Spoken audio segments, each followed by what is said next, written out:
নমস্কার বন্ধুরা, আমি মৌসুমি। আজ একটা নতুন রেসিপি তৈরি করব, ছানার মালপোয়া। আমি মিক্সিং জারে 1 বাটি ছানা, ওই একই বাটির পরিমাণে 1 বাটি ময়দা আর তার হাফ সুজি আর একই পরিমাণের সুজির পরিমাণেই চিনি, এরপর অল্প পরিমাণ দুধ দিয়ে একটা ব্যাটার তৈরি করে নেব। ব্যাটারটা আমার তৈরি হয়ে গেছে। 1 চামচ মৌরি নিয়ে শুকনো খোলায় আমি ভেজে নেব। এই মৌরিটাকে গুঁড়ো করে নেব। এই মিশ্রণটাকে এবার এই বোলের মধ্যে ঢেলে দেব। এটাকে এর মধ্যে দিয়ে দেব। অল্প একটুখানি লবণ দিলাম।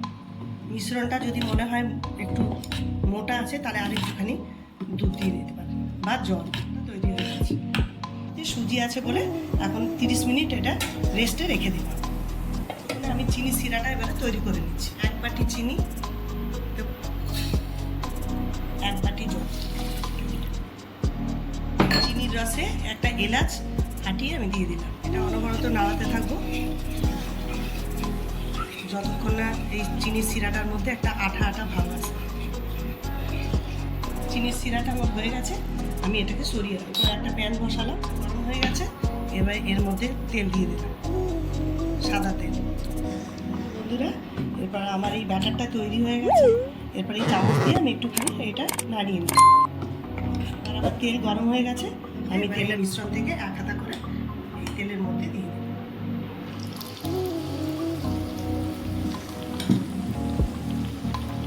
আর ফ্লেমটা আমি মিডিয়াম আছে দিয়ে আমি এটাকে উপরে উপরে তুলে দিব। এবার আরেক হাতা দিয়ে দেব। এরপরে এটাকে আমি উল্টে দিব। চারটা করে সব মালপোয়াগুলো আমি ভেজে তুলে নেব। সব উল্টানো হয়ে গেছে আমার। এরপর আমি এটা পাত্রে তুলে রাখবো। আস্তে সবকটা ভেজে নেব।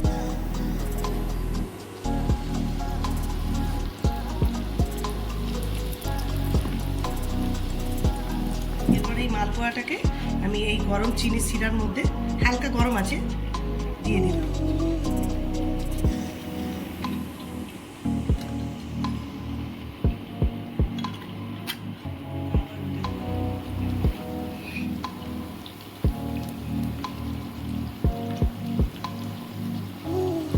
একইভাবে এগুলোকে ভেজে আমি আবার তুলে দিলাম। প্রসেসে সব মালপোয়াগুলোকে এইভাবে চিনির রসে দিলাম।